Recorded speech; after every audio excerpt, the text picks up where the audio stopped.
À quelques pas de la médiathèque, on trouve les bâtiments des écoles du quartier Chalucé. École de commerce, école d'architecture d'intérieur et aussi l'ESAD, école supérieure d'art et de design, les beaux-arts, version 21e siècle.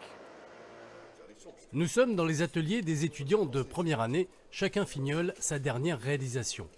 Je pense qu'il y a une chose qu'il faudrait que tu testes assez rapidement, c'est la mise en espace, comme on a dit. Je pense que s'ils sont dans cette école-là, c'est qu'ils n'ont peut-être pas trouvé à d'autres endroits cette possibilité de s'exprimer. Et que là, à travers la plasticité, à travers les matériaux, à travers les objets, à travers les formes, ils s'expriment. C'est aussi le moment pour eux de choisir leur voie. Design ou art, Lucie a fait son choix. Là, je suis en train de faire une lithogravure. C'est comme faire un tampon où ça prend les négatifs. Et j'adore ça. Du coup, j'en fais très souvent. Qu'ils soient en art ou en design, les étudiants de seconde année bénéficient d'un enseignement varié. Et c'est aussi l'humain et la présence ici qui va faire le lien entre le sol et le... Effectivement, ils expérimentent et choisissent en fait leur support ou le domaine dans lequel ils veulent travailler. Donc il y a une très grande liberté, mais aussi ça offre une capacité d'adaptation. Alors ce qui permet d'avoir des étudiants qui, une fois diplômés, ont une capacité de s'inventer et de s'adapter réellement au monde qui les entoure.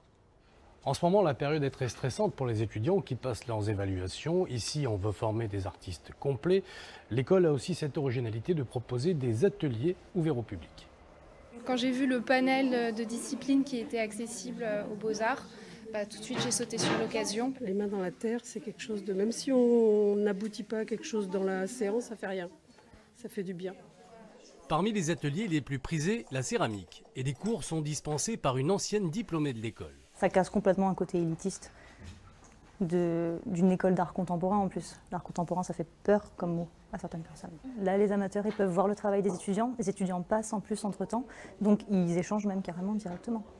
C'est plutôt chouette. Enfin, moi, je l'encourage en tout cas. Après. Céramique, mais aussi sérigraphie, lithographie. Les ateliers s'arrêteront début juillet.